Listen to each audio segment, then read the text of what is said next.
everybody, welcome to another math video. For this video I'll be talking about complex numbers, just the basic stuff. Okay, so basically all these things we'll be covering. It's going to be a little bit of a longer video, so just kind of bear with me. Okay, so first we got to go over real numbers. So real numbers can be found on the number line, the real number line, and this includes positive numbers, negative numbers, zero, which we collectively call integers, fractions, as well as decimals.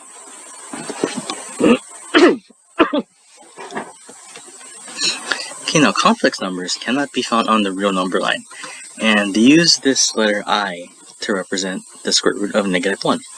And normally we see it in the form a plus bi, where a and b are represented as by real numbers. They can be integers, fractions, or decimals. Okay, so, well, maybe real numbers isn't the term I would use, but numerical values. A and B are usually represented by numerical values. Okay? So, I'm going to go over this I. So, remember when I said on the last slide where I talked about I, and I said I was the square root of -1.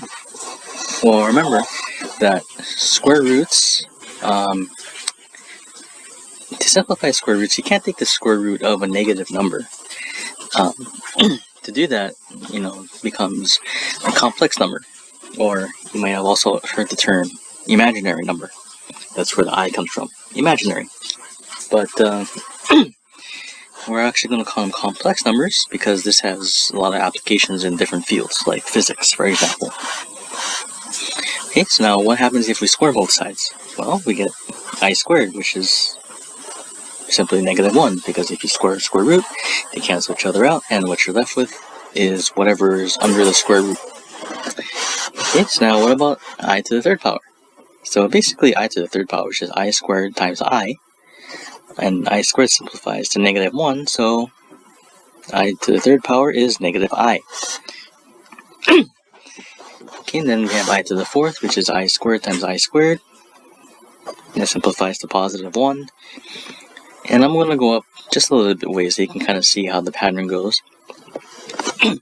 So I to the fifth, I to the sixth, and it's really just kind of simplifying everything going down the line. Okay, so you can kind of see the pattern here for the even numbered exponent.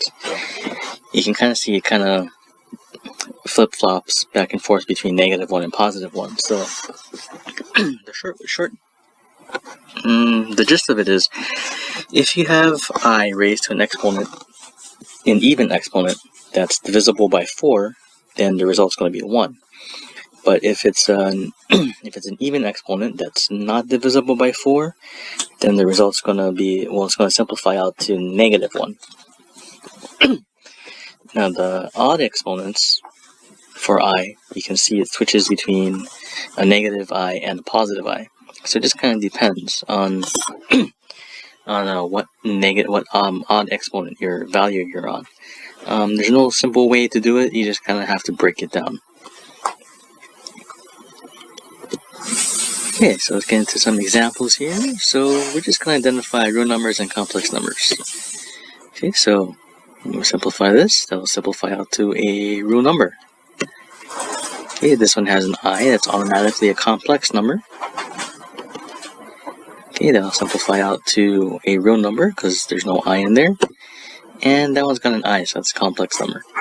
Okay, and so that's the real down and dirty way of figuring out, is it a real number or a complex number? Well, if you see an I, it's going to be a complex number. Okay, so we're going to actually try to simplify some of these complex numbers. So I'm going to normally complex numbers appear as unsimplified negative square roots. That is, square roots of negative numbers, not negative square roots, sorry. And just remember, I is the square root of -1. Okay, so here is an example. Square root of -100. So first thing you want to do, if you're not too comfortable doing these in your head, you want to separate out the square roots. So this will separate out into square root of 100 and the square root of negative 1. So square root of 100 you can do, that's 10. And remember, square root of negative 1 is I. Okay, so let's try another example here. Square root of negative 8. So this one we can separate. So I'm going to do it like this. 4 times 2 is 8. That's where that comes from. And if you remember from my simplifying square roots video, if you haven't seen that, go check it out. We can actually write the product of a square root as separate square roots, or the product of separate square roots. So from here we can simplify this even further. So this is this is the perfect square. This will simplify out to 2. This of course is I, and this won't simplify out to an integer, or a whole number I should say. So this will stay as square root of 2. So that will be our final answer there.